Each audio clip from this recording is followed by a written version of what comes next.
Yeah, it's been fun here for the last couple days. Not that bad, but annoying.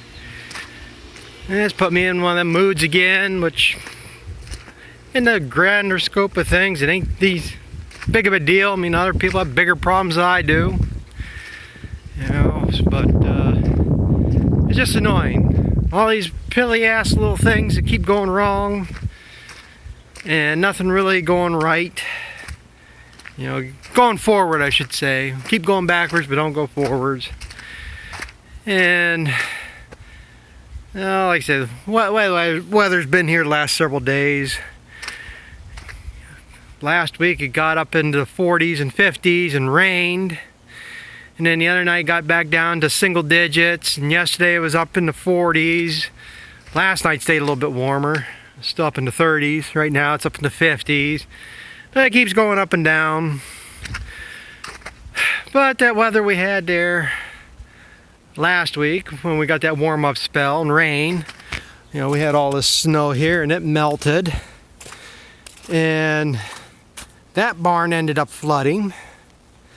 And it's just the way it sets. It's with the ground frozen, things ice up. You can't divert the water through the, you know, I got a ditch dug along there, and it doesn't do much good half the time in heavy rains. But the one thing this time is normally it goes in them big doors there, the hay mow. And it's all dirt floor in there. It'll run through that. It'll get into the wall there and run through. But this time it didn't seem to come through there. It came in through this corner here. And like I say, there's a wood floor in here. It's hollow underneath. But like I say, you got woodchuck holes, rat holes. Water just gets in there and follow it. You know, we bailed water that one night and had bail water the next night and then bail water the next night. I mean, we had water clear out to the door here.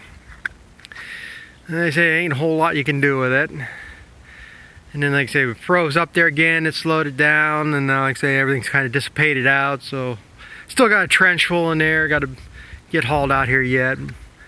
But it's contained, it ain't that big of a deal anymore. And then I fixed it Saturday. I noticed Friday there that when I was drawing water in the milk house down there, didn't have that much pressure. And milkman's coming. And I didn't think much of it. You know, cows drink out there. You don't get the water at the wash spats or anything. So I didn't think too much of it. Knew it was low on pressure, but I had water.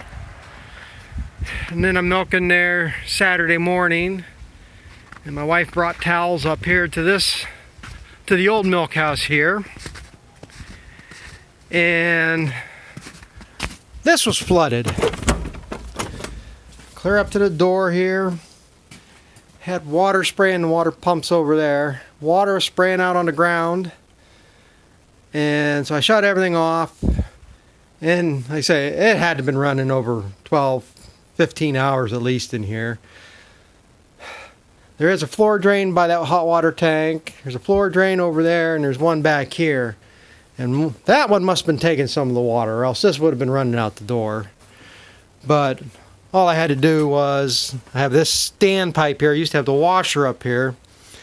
And I had it just sitting down in that drain, so you put your discharge of the washer in there. Because you got to have it up high to keep the water level in the washer, and then it would pump out and went down the drain. So all I had to do is just pull that pipe up and water drained. Ain't a whole lot in here it can hurt. I mean, it's just junk all over the place. But it's all in either plastic buckets or, you know, up off the floor. Ain't really much it was hurting in here. You know, these boxes are kind of junk. But I thought the threads lifted out or rusted out on one of the nipples. Because it's normally when they do it through the threads. You know, this cheap galvanized Chinese crap they get in here anymore. But it ended up blowing a hole in the elbow.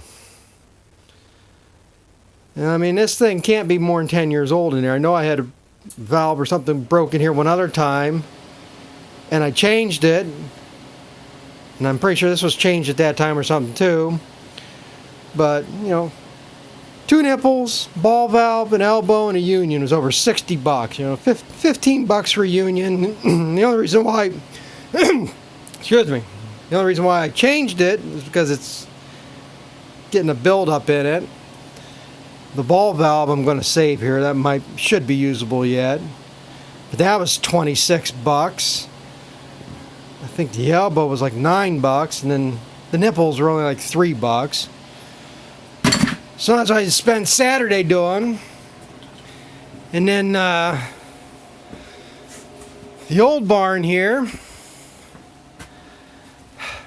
my wife was watering cows. There's another well for that barn. It's a weak well, but it'll, you know, we can get water enough to water calves and stuff in there. All of a sudden she was running out of water, couldn't get water. And I monkeyed around. I thought the pressure switch went bad because I've burned them contacts out before.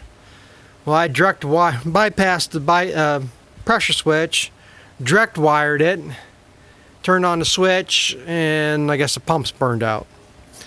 So we've had the barn flood, this flood, and that pump go bad. Well, that ain't too much of an issue, other than everything was froze down there where it came into the barn. But the way I have this plumbed up, this will feed both barns. You know, that one goes down to the new barn. That one back there goes to the old barn. This one fed the milk house in here until the pipes froze.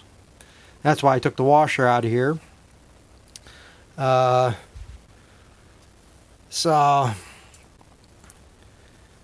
the way I have this plumbed up, like I say, if anything ever happened to this well, I can close that valve and back feed from the old well back to the new barn. But like I say, that's be desperation, because like I said, if we can get 75 to 80 gallons of water at a crack out of that well, we're doing good.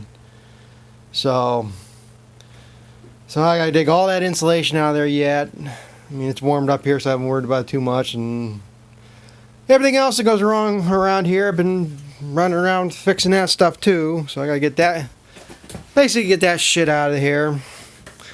And as long as it stays warm like this, I'm not going to worry too much about replacing that pump down there. One, really can't afford to go buy a pump, but it's not a desperation right now. And that's what happens down there. If it gets so low of water, it'll get to the point where I got a low pressure switch. So if it loses pressure, it'll shut the pump off.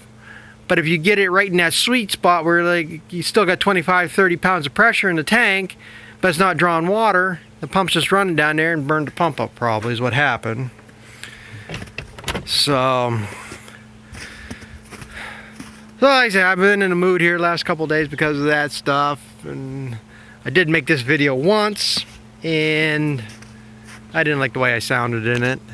And like I say, I mean, this stuff is kind of minor compared to what some other guys have, you know, and then they show it on their channels and they get a bunch of idiots telling them what they did wrong when, like I say, most of what happened you had no control over. So, but I guess I'll go see what the milkman's doing here, see how much I got screwed over today from hardly any milk from these cows. And like I say, it's just a little bit of an update what's been going on here. I say haven't posted a video here in a while, and thought I'd share that. Like I say, everything comes in threes, I guess. So hopefully, maybe my water troubles are done. So thanks for watching. We'll catch up with you later.